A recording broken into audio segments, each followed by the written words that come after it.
On today's episode, we go in-depth on how to effectively restock your fishing gear this off-season.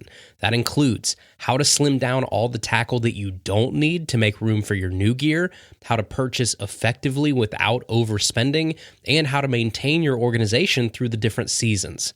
All that and more in this episode of Tackle Talk. Hello, everybody. I'm Bill Dance, and you're listening to Tackle Talk.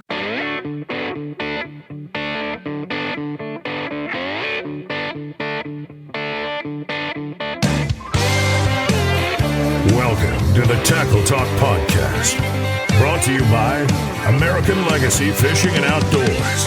World-class fishing gear, unmatched personal service. Now, here's your host, Andrew Hayes.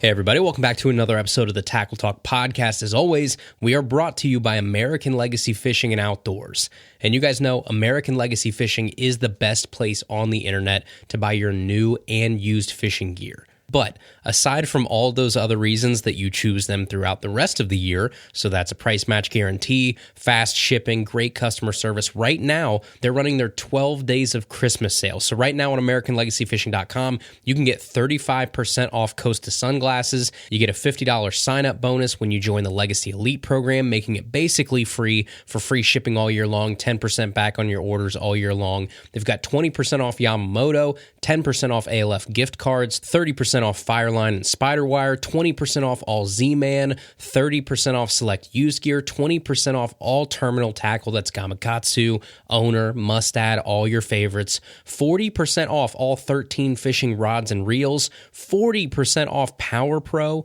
30% off discontinued G. Loomis apparel, and they brought back their Black Friday sales, every single one of them, through December 31st. So that means a Daiwa Secret sale, 20% off all Dobbins, 10% off Garmin, 25% off Abu Garcia, 20% off Beast Coast, 25% off Berkeley, 20% off Spro, 25% off Arc Rods, 20% off 6 Sense lures, 30% off Sunline, 30% off Seagar, a 25% St. Croix rebate, 25% off Select Lures, 30% off Bahio sunglasses, 30% off Waterland, 25% off Plano Edge storage boxes. Just too many deals to name in the short amount of time that we have here. So all of that is on sale right now over at AmericanLegacyFishing.com. Go check them out, www.AmericanLegacyFishing.com, and use code TACKLETALK10 for 10% off anything you want that's not already on sale. Some exclusions apply, not many. Almost everything else on that website is going to be 10% off with code TACKLETALK10 over at www.AmericanLegacyFishing.com. Alrighty, folks. First things first here today. Goodness gracious, thank you guys so much for all the messages and reviews this past week. Last week, obviously, I opened it up. Anybody that wanted to leave a written review on Apple Podcasts, all they had to do, screenshot their review, send it to me in a DM with your address, and I would send you Tackle Talk decals. No catch, no cost, no nothing. Just kind of a nice way to thank you guys for all the support. And I was thinking like, I don't know, maybe 20, 30, 40 people would do it. Nope. I am pretty sure in the past week alone, I have sent out over 350 decal packs. So I think I have carpal tunnel with all of the notes and stuff that I was writing in all of these. But again, it's totally worth it. So thank you guys so much for your awesome reviews, for your support. It seriously means a ton. And I will be honest, I think we're running out of decals. I did not foresee this being an issue because I had hundreds of them. Well, they went pretty quick. So I'm almost completely out of decals, so we might have to put this on pause until some more decals come in the mail. But thank you again to everybody that sent your reviews, that screenshotted them, sent them to me. Every single one that's been sent to me so far, your decals either should have already arrived or they're arriving in the next couple days because everything has been sent out as of today. So check your mailbox. If you sent me a DM, if you sent me an email, I tried to reply to all of them, but if I didn't, I'm sorry. I might have missed a couple there. But if you sent me a screenshot of your address and the review, rest assured it is either in the mail or it should have already been delivered. Again, thank you guys so much. It never ceases to amaze me how ride or die our listeners are, and I promise you, I do not take that for granted. So thank you guys very much. All right, the very next thing we have on the docket here is a little bit more of a somber note. We had a news article from AP News that came out, I think, last week. Kind of a sad story here out of Maine.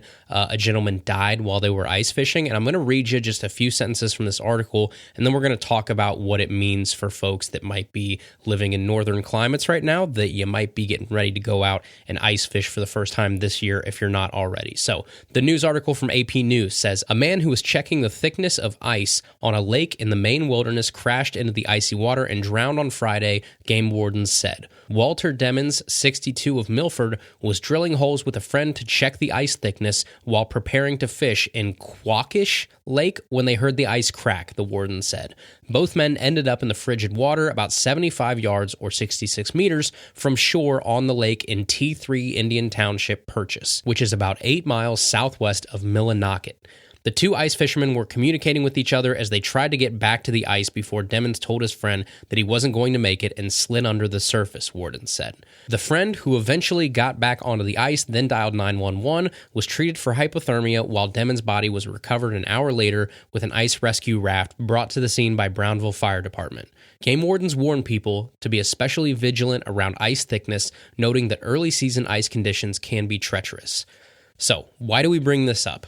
Well, one, it's obviously a tragedy. We're thinking of the man's family. But two, this is preventable. Ice fishing is an inherently dangerous activity, and I think most people that go ice fishing kind of know that, but it's always important to kind of stand back for a second and think, right? You're a human standing on mere inches of ice, and then you're taking very sharp drills and augers and drilling into that ice to expose the water underneath, all while sitting on top of that slab of ice, sometimes with like portable heaters and all kinds of gear. So there are risks associated with ice fishing that need to be mitigated as much as possible. So we bring this story up to take a few seconds to go over some ice fishing safety tips if you are going out ice fishing this year.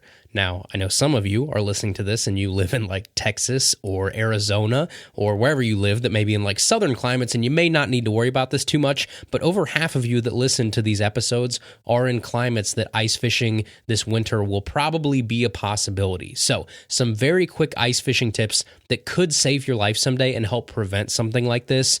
One, always go with a buddy. These people at least did that. Never go ice fishing alone. That's self-explanatory. The buddy system helps. If you fall through, if you hurt yourself, if you need help, you have someone there to help you or to call for help.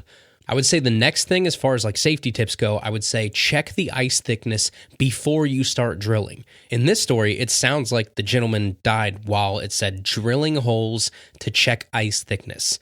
Now, that's not how you check ice thickness, right? You don't drill holes. You spud first. So you take a big spud bar, essentially like a giant metal rod with a poker at the end, and you hit the ice as hard as you can.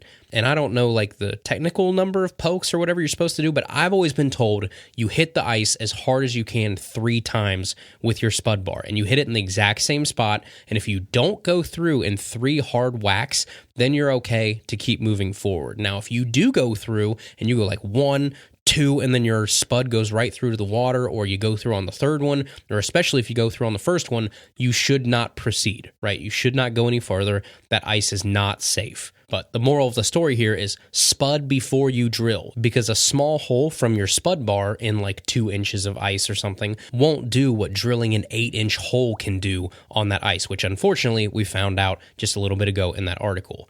Tip number 3 here is going to be know the thickness of the ice that you're looking for. So regulations say, I think if you look at like the official government regulations, they're probably going to say 4 inches of clear ice is when it's safe to walk on and start fishing. So when you do go out there, you spud. If you don't go through in 3 whacks, drill a hole, and then you check the thickness of the ice with either a ruler or your hands or something like that. And if it's over 4 inches, then consensus says it's safe to proceed. Now, for you folks that like go out there and drive on the ice, and you crazies out there, I think it's like 7 inches that you need for an ATV, and then 12 inches for like a full-size truck, which is kind of trippy to think about, driving a full-size truck on only a foot of ice. But trust me, ice is like way stronger than you think it is for the number of inches, so it can trip you out a little bit. But I think it's a foot that like official government regs say should be before you start driving on the ice.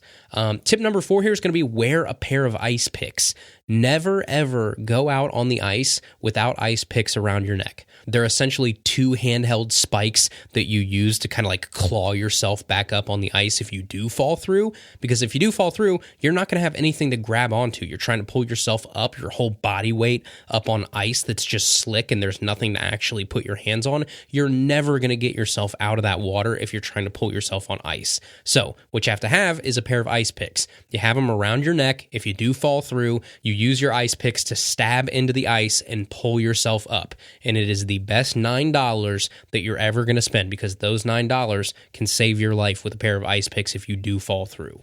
Fifth tip here that I learned a couple years ago that I think is probably one of the slickest things out there is buy a true ice suit that floats. Because if you want one thing that could truly save your life when nothing else will, you buy the right ice suit that floats, and that's going to help you a ton if, again, heaven forbid, you do fall through. So I have a Striker ice suit that I wear now. When I bought it, I didn't even know this was like a feature of it. I was just looking for something warm, but my Striker ice suit floats. So if I fall through in 10 foot of water, it helps. It's obviously not like as buoyant as, a full life jacket or something, but it helps keep you up above the water so that you don't sink down, when you fall through in 7, 8, 9, 10 foot of water, you're okay. So obviously the only caveat there is if you get trapped under ice, then that's a whole different conversation. But there are ice suits out there that you don't have to wear a PFD with that just kind of help you float to the top and keep you buoyant if you do fall in. And then number 6, finally here, the last tip, there is no such thing as safe ice. I know it's cliche, but it's true. You can do everything right and accidents are still going to happen. Or things on the ice can happen. Like either you fall through, you hit your head, you get hypothermia, you get caught in a storm, you cut yourself. I almost did that like 2 years ago. Ryan, if you're listening to this, I'm sure he knows too. This was like a scary moment. I had the power auger that I was drilling a hole in the ice, and then the blade of the auger started to walk and kind of slide on me. And so it wasn't going straight down anymore. It slid out in full speed at this auger going, I don't know how many, hundreds of rotations per second or something. Just razor sharp auger blade goes right through my heavy duty boot. And the boot didn't stop it. It just got lucky that that's all it sliced before it kind of flew back out. And if that would have gone like a 1/10 of an inch more, it would have cut my toes clean off. So I got really lucky there. Again, there's a lot that can just happen out there on the ice. It's an inherently dangerous activity. So you need to be prepared and you need to be careful. All right, we will get to the next segment here, which is the big segment of the day. It's going to be prepping for your off-season tackle restocking in just a second. But first, we are brought to you in part by RTIC Coolers. Right now, I know it's cold outside, but there are still plenty of situations that you need a good cooler for. You could be going to a tailgate party, you could be getting ready for your Super Bowl parties or your playoff NFL games that are coming up. You could be out hunting and you're transporting your meat back to your house. There's all kinds of reasons that you could need a good cooler right now, and there's no better choice than RTIC. RTIC, spelled RTIC, makes hard coolers, soft coolers, and drinkware, all designed for performance and durability without breaking the bank. So people like me, regular dudes, I can actually afford an RTIC cooler where I can't afford some of these other coolers that are out there on the market. RTIC does the same thing at half the price. When I see those 4 letters on the outside of a cooler, RTIC, I know those people have a great cooler, they care about quality, but they're also not going to overpay for some name on the front. That's what I love about RTIC. So if you want your very own hard coolers, soft coolers, drinkware, head over to www.rticoutdoors.com. Check out everything they got over there. I promise you, it's quality stuff. They're great folks, a great partner of the show. Again, www.rticoutdoors.com. Keep the adventure going with RTIC. All right, everybody. Next, on today's episode, I wanted to take some time to chat about something that's not super exciting, but it's something that we all should do every single year, and that's efficiently restock your tackle for the following year. So at the end of the year, it's probably the best time to restock on fishing gear for normal anglers because of a few reasons we'll get to here in a little bit. But I wanted to take a second to walk through how I approach restocking my tackle in the off season because I think it's a pretty daunting task. So you guys know me. I'm not the most organized person in the world. I might be the least organized person in the world. My tackle is thrown everywhere. There's no rhyme or reason to where my gear is, how it's separated, how it's stored. It's just a complete tornado of fishing gear at all times. And I know that's not a huge deal to some people because it's just kind of how we are, but the implications that mess has on me anytime I'm about to go out fishing is what really messes with me. So here's how my brain works. It's Friday. I'm almost off for the weekend. I'm going to go fishing on Saturday, and I'm going to wake up at like 5 a.m., get in my truck, and leave. So that means everything has to be ready and loaded the night before. So I load my kayak, done, easy, check. I load the back seat of my truck with my graph, my net, my paddle, my motor, my batteries, my life jacket, done. All of that loaded up, ready to go. I put my rods in the front seat, check. Then all that's left to do really is grab my tackle bag, which should be pretty easy, right? You're just going out, grabbing your bag, throwing it back in the truck. Well, this is where my stress and my headache really starts because I'm so unorganized with my tackle that this part of the process gives me anxiety, putting my gear in the truck. So now I have to grab my 3600 Plano box that I have, my KVD speed bag of plastics, and I have to dump them all out and figure out what's in there, organize them again, figure out what I'm missing, figure out what I need to add to that, what I want to throw the next day, and then put it all back in the box, all back in the bags, and then I have to go out in my garage or my studio or whatever and find the gear that I'm missing in my piles of crap, pack it too, and then put all that back in the truck. And that should not be how you pack your fishing gear and your lures for the next day of fishing. There should be a much better system. So moral of the story here was if I was organized, then that tackle bag should just be one more thing that I'm throwing in the truck before I leave, but it's not. So the off season is the perfect time to change that. Even if you're like me and you still fish all winter long, you can take a day or two to hit the reset button and to get your gear in order, both in terms of the gear that you already have and the gear that you actually need to buy to restock.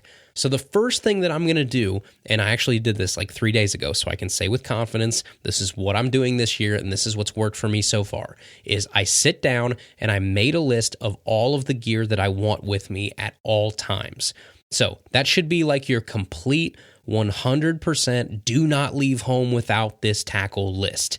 No matter the condition, no matter what type of body of water I'm fishing, these things I will have with me every single time, no questions asked. So for me, that's like jigs, terminal tackle, craws, worms, creature baits, paddle tails, chatter baits, jerk baits, and probably spinner baits. I'd say that's like a good starting point for me in terms of things that I'm going to have with me 24/7, 365. So then what I did next, and this was kind of hard to do, is I made a list of everything that I wanted to keep with me at all times, and then I listed 2 of my all-time favorites of each of those items. So option A and option B. Only 2 of each, and that's the tough part. I really challenged myself to say, okay, if you have to make some cuts, which are the 2 brand and color of each of these that I need to keep with me at all times? So like chatterbaits, let's start with chatterbaits. I picked a 3/8 ounce green pumpkin chatterbait, and then I picked a 1/2 ounce black and blue chatterbait. So there was my chatterbaits for this part of the list at least. Then for jigs, I picked 2 of each type. So I picked 2 flippin' jigs, 2 football jigs. For worms, I put in a Green Pumpkin Magic Zoom Trick Worms, and I put Z-Man Green Pumpkin Goby Big TRDs. For craws, I put Green Pumpkin Christy Craws, and then Black and Blue Rage Craws. For jerk baits, I think I did a 100 SP pointer from Lucky Craft, and then a Vision 110 in matte shad. So just the absolute basics. And don't panic, you'll be able to add more here in a little bit, but this is like the holy crap, I'm leaving home in 2 seconds, I can only grab one bag, what's in it? So then, after I had that list together of my complete go-to lures, no questions asked, I need to have this stuff with me, when I jotted all those down in those true bare minimum go-to lures, I went to my tackle and I set aside everything that I had of those exact lures. So what I found was when I started counting, I had like a pack and a half of Green Pumpkin Christy Craws left. So beside Green Pumpkin Christy Craws on my list, I wrote the number 1.5. And then I went to count, like my 100 SP pointers in Ghost Minnow. I found out I only have 1 left. I thought I had more than that. Can't find any more. So the only pointer in Ghost Minnow, the 100 SP that I had, was tied onto my rod. So beside pointer 100 SP LC Ghost Minnow on my list, I wrote one. And basically what you're doing there is you're taking inventory of your essential non-negotiable lures. And then the next thing, once I had that done, I repeated the same process from start to finish for spring, summer, fall, and winter. So aside from the baits that I'd already identified as my go-to, 24/7, 365 lures, what are a handful of maybe, 10 lures per season or so that I would want to add to that other box? So I have my go-to baits, and then I wanted some additional baits for, say, winter. So things that weren't already in my go-to box. So for me, like winter, right now, what we're in, I added some additional Ned plastics, like I wrote the Z-Man TRD in Yoga Pants color. It's one of my favorite ones in the wintertime. I wrote down Alabama rigs. I wrote down 1/4 ounce blade baits. I wrote down specifically deep diving jerk baits like a Vision 110 +1 or a Smithwick Elite 8 or a P10 or something like that. And then I repeated that process for spring, summer, and fall. And so now what I have, in addition to that like non-negotiable go-to lure list, I now have 4 additional lists of inventory to take for spring, summer, fall, and winter. And then what I'm left with is for each season, when you combine my year-long go-to list of lures with those additional baits in the seasonal list, you've probably got like 20 or so baits per season that I'm going to have with me for sure, and I've taken inventory of, and I know what I already have off those lists. So now, once I've taken inventory of every lure that I have on my go-to list and my seasonal lists, now I dumped every other bait that I owned in a pile in the middle of my room. And trust me, this was a giant pile. This is like overwhelming. A whole lot of baits on the floor, some loose baits like jerk baits and crank baits with exposed treble hooks, big giant bags of soft plastics. Everything was there on the floor. And the next thing I did was split all of those additional lures that didn't make any of those lists in 2 piles.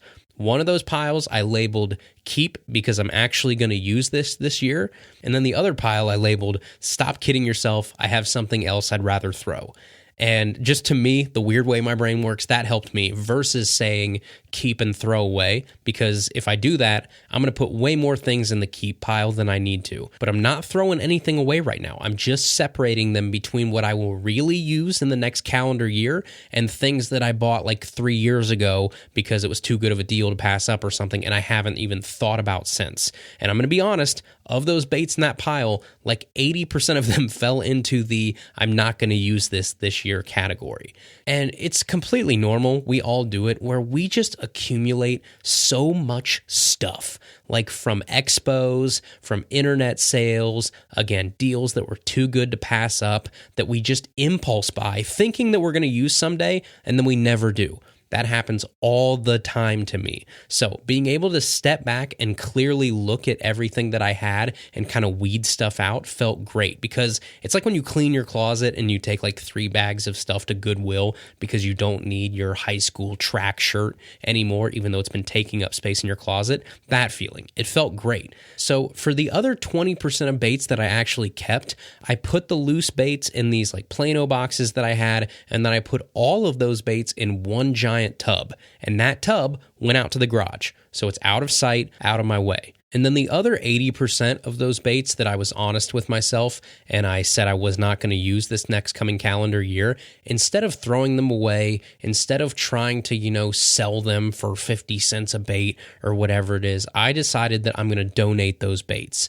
And I've done this a couple times over the past couple years, but definitely not like in a organized fashion or with a bunch of baits. But one of the really cool things that I did last year that like felt really good, and I think I want to do more of this year, is I made a box of just, maybe 10, 15 baits in just an old plastic box, and then I left it at a really popular fishing spot around town. So I work in downtown Dayton, so I'm around the river all the time. These really popular spots where there's just like 50 people a day that go there, not places that I really fish anymore, but places that I know other people go to fish, especially when they're just first starting out. And so I left a box there, and I basically just put a note on it that said, if you found this, congratulations, enjoy your new baits.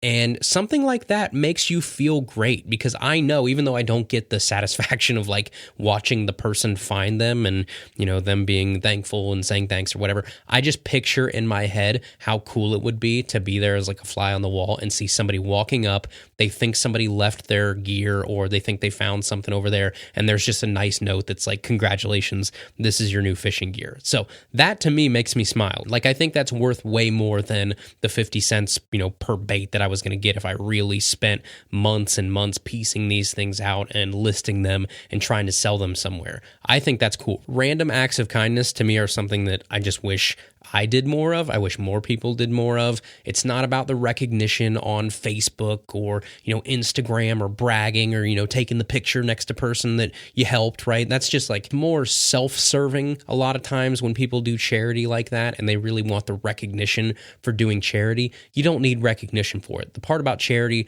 the part about giving that feels really good, again, we're in the time of year where everybody's kind of in this spirit, so it's a great time to get in the habit of doing this, is just random acts of kindness that you don't have to be there and see come to fruition. You just know that it happened, and that's enough for you. So that was a little bit of a soapbox rant. Sorry about that. But that's what I'm going to do with this other 80% of gear that I just know if I keep, it's going to sit in my garage for another 5 years. I'm never going to throw any of this stuff, and it's just taking up room. I'd rather go to someone that's actually going to use it and appreciate it and have a really cool moment with it. So I'm donating the rest of that. But besides that, now what I finally have after I get rid of that other 80% of stuff and the other 20% is stored off in the garage is I've successfully decluttered my tackle. And again, I'm left with the baits that I have on my go-to list and my seasonal lists.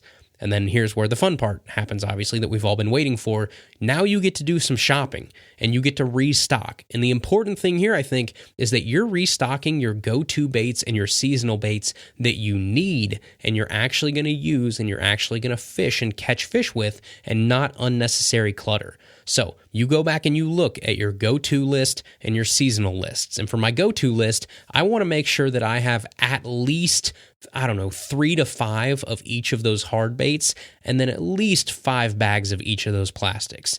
Now, that could obviously change for you depending on how often you fish. So if you only fish once a month, maybe you don't need, 5 of every jerkbait and 5 of every bag of soft plastic. But if you're like us, if you fish multiple times a week, you're going to want backups at all times. I would even say maybe 3 to 5 of each hard bait might be a little on the conservative side. Because, think about it. If you're fishing a jerkbait, especially if you're a bank fisherman, you're going to get snagged a lot. And maybe 3 jerkbaits only lasts you a couple weeks or a month. You've still got 11 months to go if we're looking at stocking up for a year here. So that means you're going to have to order again and again and again. We're trying to take that part out of the equation a little bit. So for me, I'd say it's probably at least 5, if not 6 to 7 of every hard bait that's on my go-to list, and then probably 5 to 10 bags of every soft plastic on that list. And then that gives me the confidence of knowing that I'm prepared. And the other thing to remember is you're not doing this for 100 different lures. You're doing this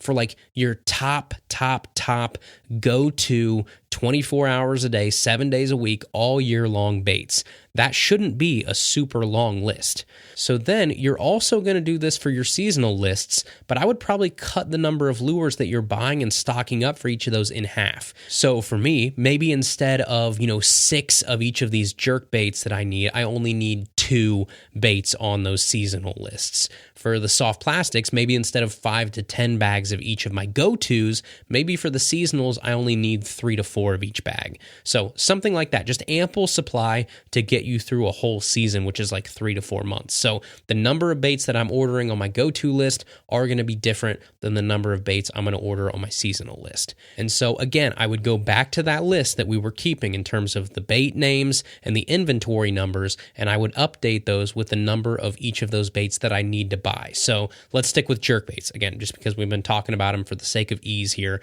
Let's say the Lucky Craft Pointer, 100 SP, and Ghost Minnow. I've identified that as a year-round go-to bait in my go-to box, and I counted and I only have 1 left, but I want to have 5 in my inventory. So my sheet is going to say LC Pointer, 100 SP, Ghost Minnow, have 1, want 5, need 4. And then I'm going to repeat that for every lure on that list, both my go-to list and my seasonal lists. Then in the far right column, what you have now basically is a shopping list. So I know that I need to buy 4 Lucky Craft Pointer 100 SPs in Ghost Minnow. And that to me is the key to spend my money efficiently. You have to have a list. This is my big point with this whole episode, is if you're going to efficiently restock your gear, make lists. Because if you don't have a list, what happens is you go to AmericanLegacyFishing.com, or you go to Tackle Warehouse, or you go to Bass Pro, or you go to wherever, and you just start clicking and buying. Ooh, I like that. I want to try that sometime. That's a good deal. I don't have that color. That looks sweet. And what ends up happening every single darn time is I spend $200 on that tackle site. It shows up to my door, and I still don't have everything that I need. And I know there are thousands of you that are listening to this right now that just nodded your head, because that is exactly what happens to all of us. If you go in without a list, you buy a bunch of stuff, and then 2 years later, that stuff is sitting in the pile on your floor that you're clearing into old bins because you haven't used in 2 years and you're never going to use. Don't do that. Make a list, buy what you really need and you're really going to use. So then when you have your shopping list and you have this discrepancy between your inventory numbers and the number of each lure that you want to have going into the top of the year, hop on your computer and start looking.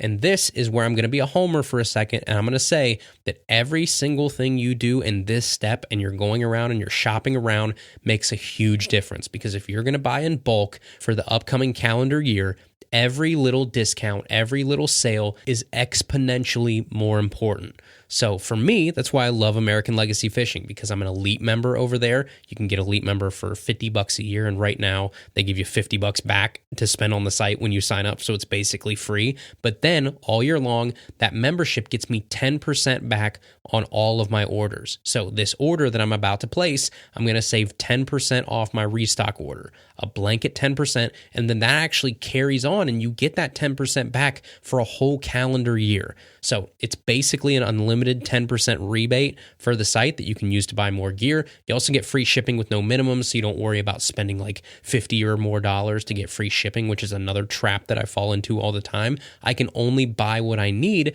and I never pay a dime for shipping again. But wherever you shop, maybe it's ALF, maybe it's Tackle Warehouse, maybe it's Bass Pro Shops, it's Cabela's, wherever you are, start looking around for the best prices and what's in stock. Now next, because it's Christmas time, if you have someone that's looking around for an easy, awesome Christmas gift for you, this is a great time of year to ask for gift cards. ALF, Tackle Warehouse, Bass Pro, wherever you shop, gift cards are your friend, because it now puts you in control of what gear you buy with that money, again, ensuring that it's on your list and it's gear that you're actually going to use. So gift cards for Christmas can help a ton, but the bottom line is only order what you need.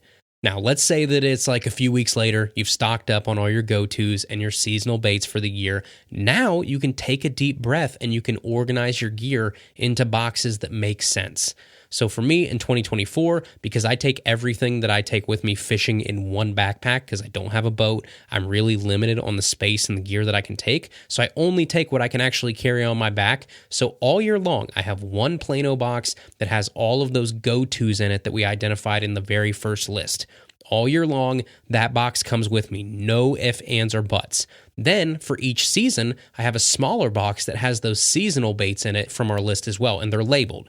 Winter box, spring box, summer box, fall box. And then finally, I have one KVD speed bag that I put all my plastics in, both in terms of my go-to plastics for my year round, and then also whatever seasonal plastics make sense for that season. So when the seasons change, I just dump out everything in that KVD speed bag, and then I separate what was on my go-to list, what was on my seasonal list. I put the seasonal baits back up somewhere else, and I put the new seasonal plastics in that bag. And then I zip it back up. You're good to go for the whole season. And that is how I'm getting organized in 2024. Now, some of you are saying, but Andrew, there's going to be exceptions here.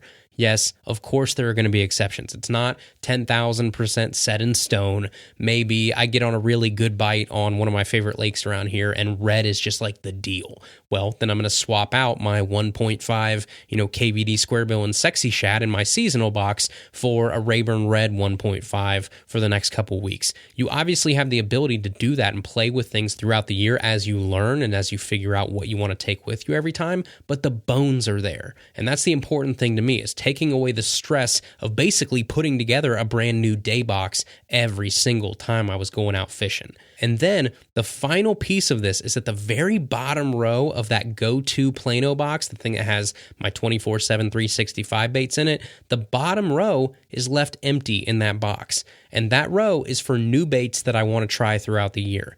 So something might come out like a new crankbait or a new jerkbait or a new jig. And I look at it and I say, I want to try that. Well, now that bait goes in the very bottom row of my go-to box. And I know that that row I can change out at any time. So as I'm trying this new gear, if I like it, then maybe it replaces something in one of my other boxes. If I don't like it, then it just goes back. It's something I tried, and then I clear that space for something new coming up the next couple times I'm going to go out. So I know that was a lot, but that's just kind of like the nitty-gritty detail of me trying to get organized and trying to restock my baits effectively. And I think I was able to fix a lot of my issues on the messy tackle side that I'd created for myself. So it was get rid of the clutter and the baits that you're realistically not using anymore. Make a list of your go-tos. Make a list of your seasonal picks. Take inventory, and then buy what you're missing so that you're stocked up. And that, to me, will make sure that you have a productive off-season restocking your lures this year. All right, folks, and finally, we're going to crack open the mailbag here in just a second to answer a few of your questions. But first, the mailbag is brought to you exclusively by Dakota Lithium Batteries. Dakota Lithium Batteries are hands down the best batteries that I've ever used in my entire life. I'm not saying that because they're a partner. I'm saying that because it's true, because I've used them, and that is why they're a partner. I partner with companies that I believe in, that I love their products, and Dakota Lithium is one of those companies. The two batteries you'll find on my kayak at all times are a 12-volt, 46-amp-hour Dakota Lithium on the front and a 24-volt, 60-amp-hour Dakota Lithium on the back for my motor. Those are the only two batteries I'm trusting. And I can tell you, I have put these darn things through the ringer. I have beat them up. I'm not proud of it, but it's just how I am on my gear. I'm very tough on my gear, and these batteries have stood the test of time like champs. So Dakota Lithium batteries, you guys know, are twice the power of traditional batteries at half the weight. They charge up to 5 times faster. They last up to 4 times longer. They've got 100% US-based customer support waiting to help you, and they come with a whopping 11-year warranty. That means your battery will be like getting ready to go to middle school before it's up on its warranty. That is the kind of confidence you're getting from Dakota Lithium in your battery. So if you want your very own Dakota Lithium batteries and you want to save some money, I got you covered. You can save 10% off the best batteries in the business by using code TACKLETALK10. You can use that over at www.dakotalithium.com. Batteries they don't normally discount because they don't need discounted, but we're always here to save you money. 10% off your batteries with code TACKLETALK10 over at www.dakotalithium.com, the official lithium battery of Bassmaster. All right, let's get to the mailbag here presented by Dakota Lithium. The first question is from Garrett, and he says, what resources or groups are there out there for anglers that want to be more involved in their bass fishing communities?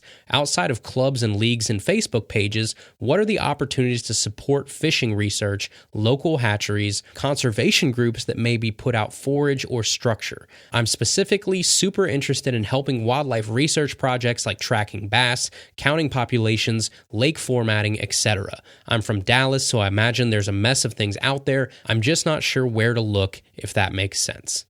That's a great question, and I think we've probably all been in your shoes at one point or another. Like I remember when we had Zach Slagle from the Ohio Department of Wildlife on here, and they were talking about tracking smallmouth, and I thought, you know what, that would be super fun to be a part of. Just help them tag or help, the ODNR release baby sturgeon into a tributary of Lake Erie or something like that. I know they do that. So I'd say there are probably 2 routes that you can go down. One of those, if you're actually interested in wildlife research projects and tracking and that kind of stuff, the first thing I'd probably tell you is look into it as a career. If you're young enough and you still are not 100% sure what you want to do with the rest of your life, you obviously have an interest in the outdoors and conservation. So I think that's a possible career field if you actually want to look at it. And then I think you'll get to do some of that fun stuff that you're asking about, because I think you might have to be a little bit more qualified than, someone like me right off the streets that just wants to volunteer and have fun for a Saturday in terms of like tagging fish and participating in stream evaluations and stuff like that. I think a lot of times that requires somewhat of a more trained person versus someone that can just pop in and be like, oh, I want to do something fun today. So that would be the first thing I would say is if you're looking into it as a discipline to pursue for a true career and education, then there are definitely going to be those opportunities for you if you want to do things like this. The other way is just reach out to like the Texas Parks and Wildlife or whatever they're called down there and see if there are opportunities. So that requires like picking up the phone, sending emails. Those type of opportunities, the cool ones, are probably not just going to fall into your lap. But if you pursue them and you really try and reach the right people, you can probably get somewhere and do what you're talking about. So I think those are probably your two opportunities around here. I know the ODNR here in Ohio has people that can take part in like releasing of fish and stockings and volunteer opportunities with studies and stuff like that. So I would say you probably just have to reach out, find the right people to talk to. So I think those are probably your two options. Either look into it as a career or pick up the phone and try and find someone at the Texas offices that can at least point you in the right direction. And I know Texas is super good with their fisheries management and stuff like that. I guarantee there are opportunities down there if you look hard enough. All right, the next question is from Joe, and he says, "Hi, Andrew. Thank you for all you do for the fishing community. I greatly enjoy your podcast. I have only been fishing for a few years now, and this past year was my first season switching to a bait caster. I started with a cheap Walmart reel to see if I liked it, and it was a game changer for me, even with the occasional backlashes. I decided to invest a little bit more money and recently bought a Shimano Curado DC on Marketplace, as well as a Shimano Curado K from American Legacy Fishing on Black Friday, solely based on your recommendation. So kudos to you. On your bait casting setup episode, you said that you want the spool tension knob to be set so that the lure falls slowly to the ground. My question is, if I decide to begin disengaging the internal brakes, do I need to then tighten the spool tension knob and readjust so that the lure falls slowly again? Or should the spool tension knob remain where it was initially set? I hope to hear from you soon. Thank you, Joe." Hey, Joe, that's another really good, specific question. I love when they're specific because you can actually get into like the weeds and pick a good answer here. So I think we've all been where you are, where you're learning the ins and outs of a bait caster and its braking system, and how do you find that balance between the brakes and the tension knob. So for me, once you begin to disengage those internal brakes, I would still leave the tension knob alone to start out. The brakes are for when that spool is already in motion. After you've made the cast, that lure's in the air, how quickly does that spool stop turning? The tension knob, on the other hand, is for getting that spool to start moving when it's at a stop.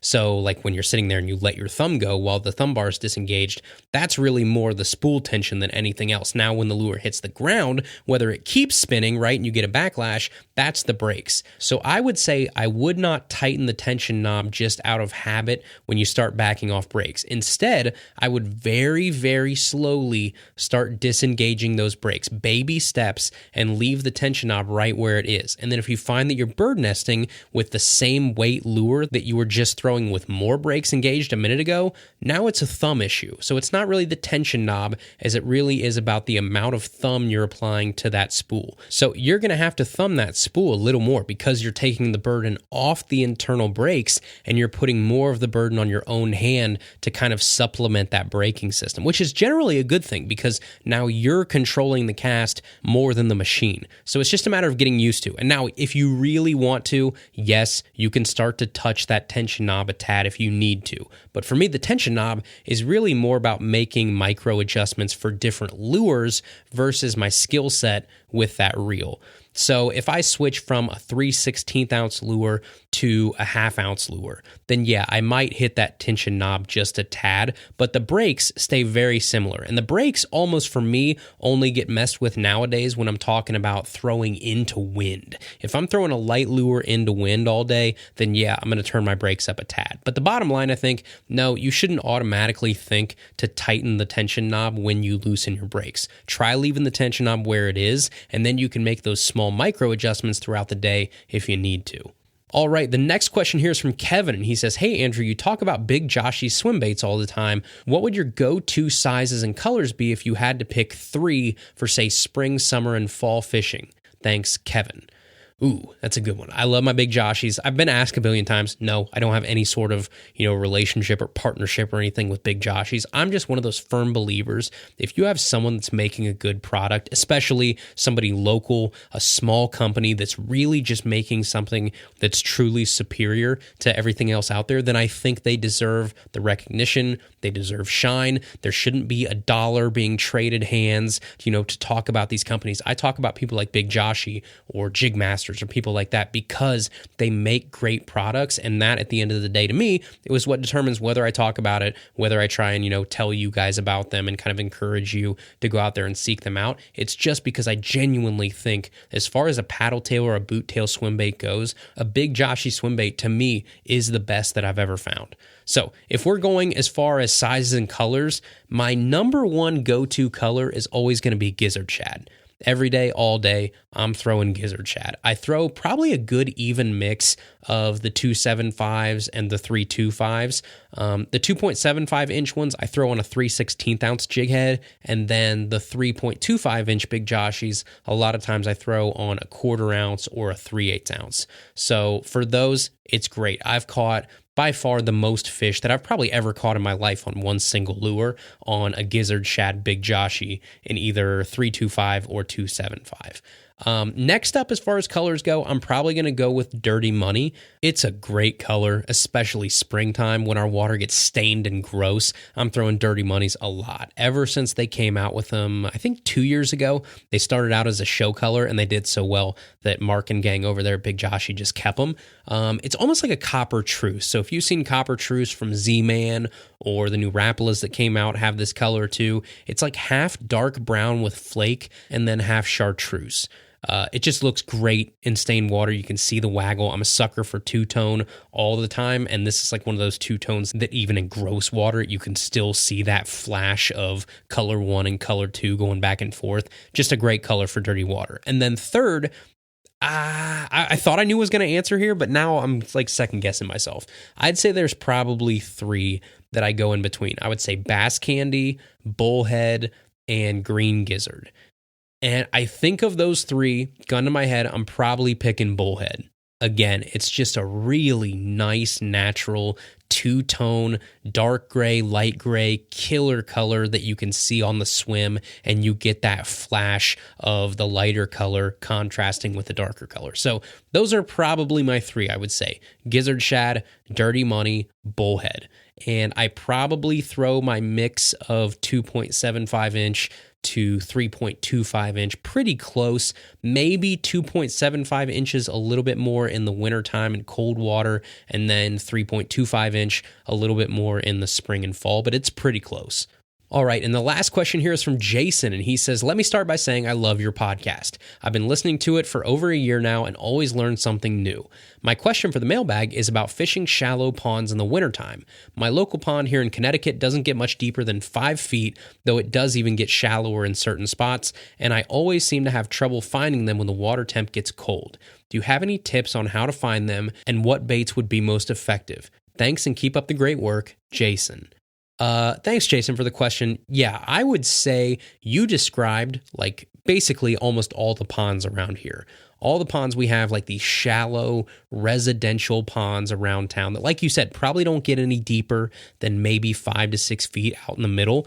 And that can be tough in the wintertime. The only thing that gives me hope with ponds like that is that those fish can't go far. So it's not really a matter a lot of times of finding the fish. It's just finding something those fish will actually eat, because it's not like you're going across, a giant bajillion acre lake and trying to locate these fish that are moving. They're trapped in a small pond. So they're in there somewhere, and they're probably, if you make a fan cast in every direction, you're passing them somewhere. So now it's just a matter, again, of picking the right lure. And winter can be tough, but if you have open water at all, ironically, I've found over the past couple years that a small 1/4 ounce blade bait just gets bit on days where I can't buy a bite on anything else. So I could soak a Ned.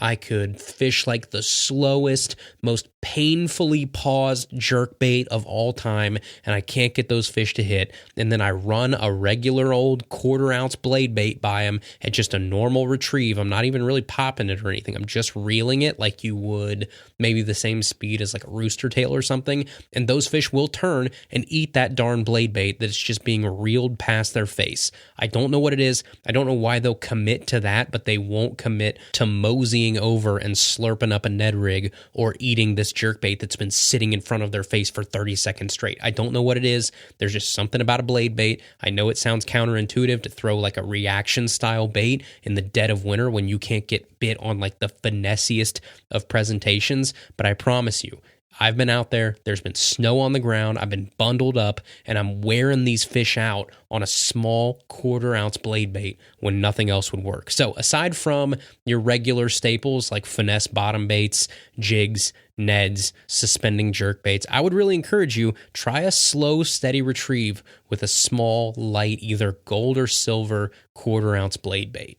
All right, that is our episode today. Thank you guys so much for listening. As always, I appreciate each and every one of you. You can find us on the internet, tackletalkpodcast.com. Shoot me an email if you want to chat, tackletalkpodcast@gmail.com. Find us on Instagram or Facebook at Tackle Talk Podcast, and we'll see you right back here next Tuesday for another brand new episode of Tackle Talk.